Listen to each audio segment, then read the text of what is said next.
सूर्य के क्षितिज को सुशोभित करने से पहले रामलाल अथक रूप से अपने हल को खेत में घुमाता है। उपजाऊ धरती उसके निरंतर प्रयासों के आगे झुकती है। सूर्य के क्षितिज को सुशोभित करने से पहले रामलाल अथक रूप से अपने हल को खेत में घुमाता है।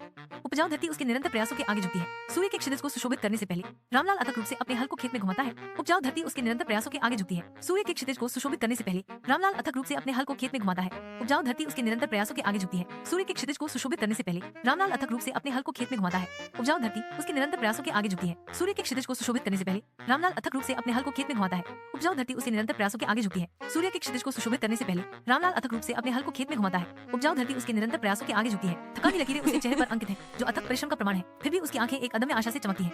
थकान की लकीरें उसके चेहरे पर अंकित है, जो अथक परिश्रम का प्रमाण है। फिर भी उसकी आंखें एक अदम्य आशा से चमकती हैं। थकान की लकीरें उसके चेहरे पर अंकित है, जो अथक परिश्रम का प्रमाण है। फिर भी उसकी आंखें एक अदम्य आशा से चमकती हैं। भोर की शांत एकांतता में वह अपने बच्चों के लिए एक उज्जवल भविष्य का सपना देखता है।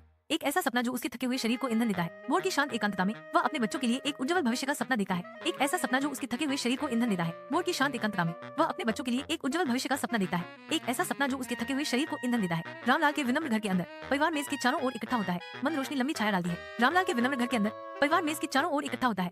मन रोशनी लंबी छाया डालती है। रोटी और नमक मामूली प्रसाद है, फिर भी वे अपनी साधारण भोजन साझा करते हुए मुस्कुराहट बिखेरते हैं। रामलाल की आवाज उम्मीद से गूंजती है। हवा में एक वादा लटका हुआ है, एक दिन हम बेहतर जीवन जिएंगे। तेज धूप के नीचे रामलाल अपने फलते फूलते खेत का सर्वेक्षण करता है।